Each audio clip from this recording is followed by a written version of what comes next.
Well, South Sioux has an established community garden project that we work on, and those community gardeners actually were looking for fruit trees, and they thought maybe if the park system had fruit trees, they could harvest them. So that's really where it kind of came from.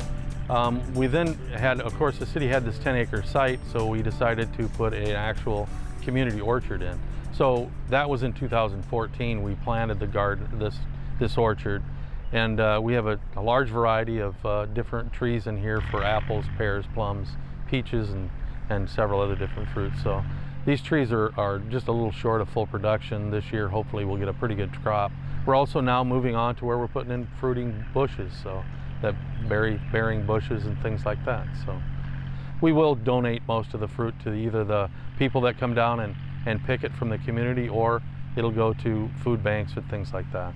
The landscape design students came and they toured the orchard. Then they kind of thought through some other things that we could add to the orchard to really make it more of a community place for people to come to.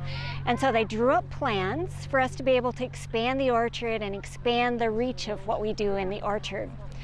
The architecture students from the University of Nebraska, they came out and they designed a building for us. Now we're pretty excited about this building. It's just about completed.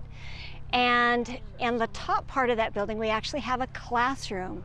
And they have windows in the top part of that building, and you can look out on the orchard. It's really a cool view from up there.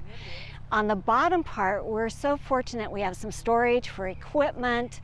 We're pretty excited about this orchard. It's 4 or 5 years old, and when the trees mature, we'll actually have quite a few apples. We're expecting people from the community to come out and not only pick apples, but decide they want to be a part of the orchard and do some volunteering for us. Well, a lot of the maintenance is done by a few of the community people that live in the community here. They're master gardeners. They have several volunteers that take care of them. Also the mowing and stuff like that is done by city staff. So. Well, it takes a few people sometimes. We do some grafting. Early on we did some, and also we do the trimming of the trees, and that's one of the main things in the springtime, early spring.